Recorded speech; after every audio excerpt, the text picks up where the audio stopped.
नमस्कार, मैं हूं रश्मि किरण और आप देख रहे हैं India time 24 news. Delhi police की क्राइम ब्रांच ने आम आदमी पार्टी के विधायक नरेश बाल्यान को जबरन वसूली के एक मामले में गिरफ्तार किया है। ये गिरफ्तारी उस समय हुई जब जांच के दौरान बाल्यान और कुखाया गैंगस्टर कपिल सांगवान उर्फ नंदू के बीच एक ऑडियो क्लिप सामने आई।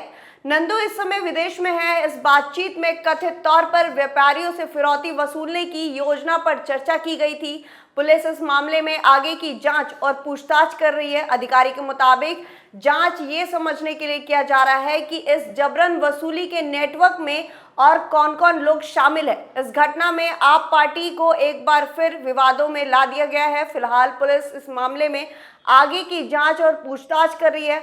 आज बाल्यान की कोर्ट में पेशी होगी और उन्हें दोपहर को द्वारका के कोर्ट में पेश किया जाएगा।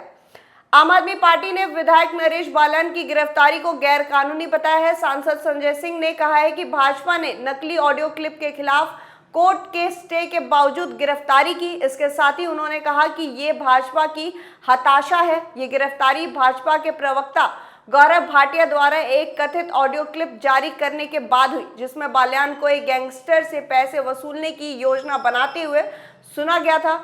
भाटिया ने इस मामले को लेकर सोशल मीडिया प्लेटफॉर्म एक्स पर पोस्ट किया और आरोप लगाया कि आम आदमी पार्टी दिल्ली में एक एक्सटॉर्शन नेटवर्क चला रही थी। उन्होंने कहा कि दिल्ली के व्यापारियों और बिल्डरों से फिरौती वसूली की जा रही थी। भाजपा ने इस मामले में अरविंद केजरीवाल और उनकी पार्टी के खिलाफ कड़ी कार्रवाई की मांग की थी। भाटिया ने यह भी कहा था कि अगर केजरीवाल और दिल्ली के मुख्यमंत्री आतिशी विधायक बाल्यान के खिलाफ कार्रवाई नहीं करते हैं तो ये साबित होगा कि ये पैसे पार्टी के नेताओं तक पहुंच रहे हैं। इसी बीच आम आदमी पार्टी के नेता और राज्यसभा सांसद संजय सिंह ने भाजपा के आरोपों को नकारते हुए कहा कि ऑडियो क्लिप फर्जी है। सिंह ने आरोप लगाया है कि भाजपा और अमित शाह के नेतृत्व में दिल्ली में बढ़ते अपराधों को रोकने की बजाय केजरीवाल और उनकी पार्टी को बदनाम करने के लिए ये झूठा आरोप लगाया जा रहा है। इसके साथ ही संजय सिंह ने यह भी कहा कि नरेश बाल्यान को हिरासत में लेना बीजेपी का चेहरा सामने आया है। पहले दिन से आम आदमी पार्टी कह रही है कि अमित शाह सिर्फ अरविंद केजरीवाल और उनके सिपाहियों को रोकना चाहते हैं। जिस कथित रिकॉर्डिंग को लेकर नरेश बाल्यान को हिरासत में लिया गया है उस पर कोर्ट का स्टे है। इसके साथ ही उन्होंने ये भी कहा है कि बौखलाहट में एक बार फिर से बीजेपी ने संविधान और न्यायपालिका को ताक पर रख दिया है। देश की सत्ताधारी पार्टी जो अपने आप को दुनिया की सबसे बड़ी पार्टी कहती है, उनके बारे में दो बातें साबित हो चुकी हैं और ये अब हिंदुस्तान की जनता के मन में, दिल और दिमाग में बैठता जा रहा है कि दरअसल भारतीय जनता पार्टी भारतीय झूठा पार्टी बन गई है और भारतीय झगड़ा पार्टी बन गई है।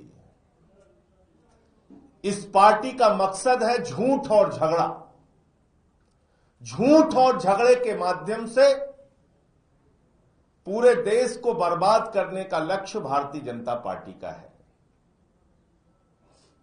और उसी सिद्धांत को अपनाते हुए आज भारतीय झूठा पार्टी ने फिर से आप लोगों के साथ सामने एक नया झूठ प्रस्तुत किया, एक नया ड्रामा प्रस्तुत किया, जिसको आप लोगों ने बगैर वेरीफाई किए चलाने का काम किया। और क्यों किया गया ये?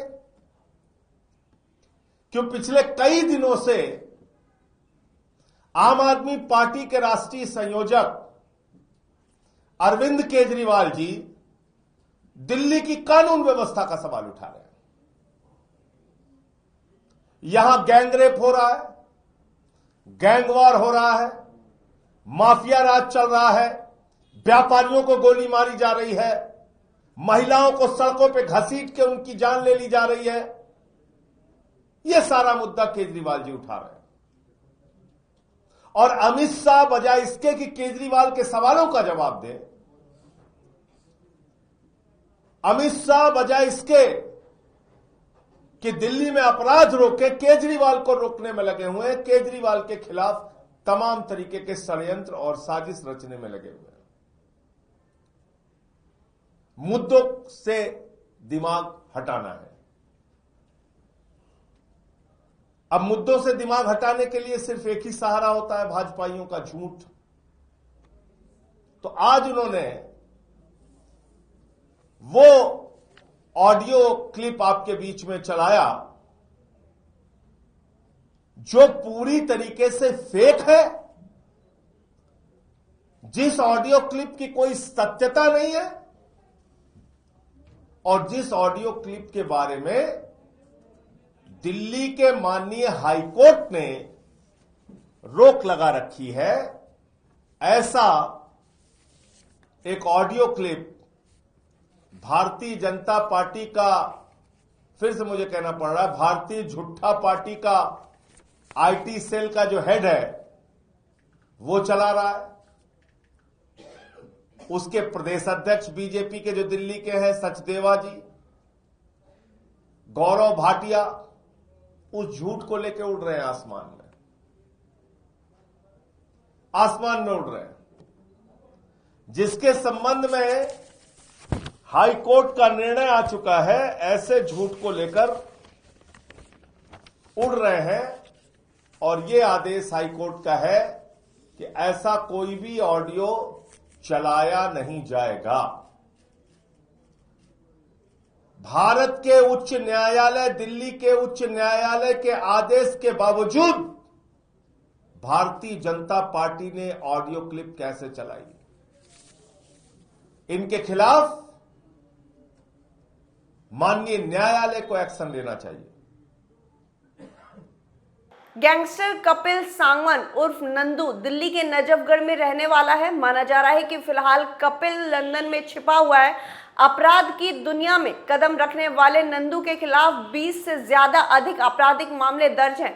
ये कई हाई प्रोफाइल अपराधों का मास्टरमाइंड है। इनमें से हरियाणा के नफे सिंह, बलू पहलवान और भाजपा नेता सुरेंद्र मटियाल की हत्या का आरोप भी शामिल है। बताया जा रहा है कि कपिल सांगवान ने तिहाड़ जेल में रहते हुए कई गैंगस्टरों से दोस्ती की, जबकि कई से दुश्मनी भी मोल लिया। उसकी गैंग को नीरज बवनिया मंजीत महल गैंग का कंस्टिट्यूटर माना जाता है। माना जा रहा है कि बाल्यान की गिरफ्तारी और जांच से इस मामले में कई और नए खुलासे हो सकते हैं। इसके साथ ही आपको हम ये भी बता दें कि विधायक नरेश बाल्यान की विधानसभा में इंडिया टाइम 24 न्यूज ने काफी सारी खबरें भी बनाई है और दिखाई भी है। इनकी विधानसभा का हाल बेहद ही बेहाल है। सड़कों पर नालियों का पानी बहता है, मेन रोड पर कूड़े का अंबार है और इनके विधानसभा के लोग इनसे परेशान हैं और ये काम करने की बजाय गैंगस्टर से बात कर रहे हैं। अब देखना यह है कि आप विधायक नरेश बाल्यान पर क्या कुछ कार्रवाई होती है। अभी लेंगे एक छोटा सा ब्रेक और ब्रेक के बाद वापस लौटेंगे दूसरी खबर पर। भगत चंद्रा हॉस्पिटल विश्व की सभी आधुनिक और बुनियादी सुविधाओं से परिपूर्ण एक world class multi speciality hospital, Mahavir enclave Palam डावडी रोड पर स्थित साउथ वेस्ट दिल्ली का एकमात्र मल्टी स्पेशलिटी हॉस्पिटल, जहां 24 घंटे आपकी सेवा में उपलब्ध हैं वेल क्वालिफाइड डॉक्टर्स और हेल्पिंग स्टाफ। डॉक्टर CM भगत द्वारा स्थापित भगत चंद्रा हॉस्पिटल आपकी सेहत का ख्याल रखना ही इसकी प्राथमिकता है, वो भी अफोर्डेबल रेट्स में। ब्रेक के बाद आपका स्वागत है। राजधानी में पुलिस हिरासत से भागने की कोशिश करते समय घायल युवक की अस्पताल में संदिग्ध परिस्थितियों में मौत हो गई। पुलिस ने मामले की जांच शुरू कर दी है। मामला मायापुरी थाना क्षेत्र का है। पुलिस से मिली जानकारी के अनुसार पिछले दिनों मायापुरी थाना पुलिस को शिकायत मिली थी कि एक युवक ने अपने परिजनों पर जानलेवा हमला किया है। सूचना पर जब पुलिस मौके पर पहुंची तो देखा कि आरोपी युवक ने अपने माता पिता और चाचा पर चाकू से हमला किया था। पुलिस उस वक्त आरोपी को गिरफ्तार करके अपने साथ थाने ले आई। जब पुलिस युवक को पूछताछ के लिए थाने में ले गई तो उसने पुलिस हिरासत से भागने की कोशिश की, जो कि असफल रही। वो थाने के दीवार फांदकर भागने की फिराक में था। दीवार ऊंची होने के कारण वो गिरकर घायल हो गया। पुलिस उसे दोबारा गिरफ्तार करके अस्पताल ले गई, जहां 2 दिन बाद उसके संदिग्ध परिस्थितियों में मौत हो गई। युवक की पहचान मायापुरी के अंशुमन तनेजा के रूप में हुई है। पुलिस ने शव को कब्जे में लेकर पोस्टमार्टम के लिए अस्पताल में शवगृह में रखवा दिया है। घायलों का इलाज अस्पताल में अभी भी चल रहा है। पुलिस सूत्रों के अनुसार मृतक युवक अंशुमन मानसिक रूप से बीमार था और वो चोरी के मामले में भी शामिल था। उसके अन्य परिजन भी आपराधिक मामलों में शामिल रहे हैं। वो अपनी बीमारी की वजह से कई बार अजीबोगरीब हरकतें करता था। इसी में उसने अपने माता पिता और चाचा पर चाकू से वार किया और उन्हें घायल कर दिया। फिलहाल घायल का इलाज अस्पताल में चल रहा है। इस खबर में फिलहाल इतना ही। देश और दुनिया की तमाम खबरों के लिए आप बने रहिए हमारे साथ और देखते रहिए इंडिया टाइम 24 न्यूज। खबरों से खबरदार रहने के लिए चैनल को सब्सक्राइब करें और प्रेस करें बेल आइकन।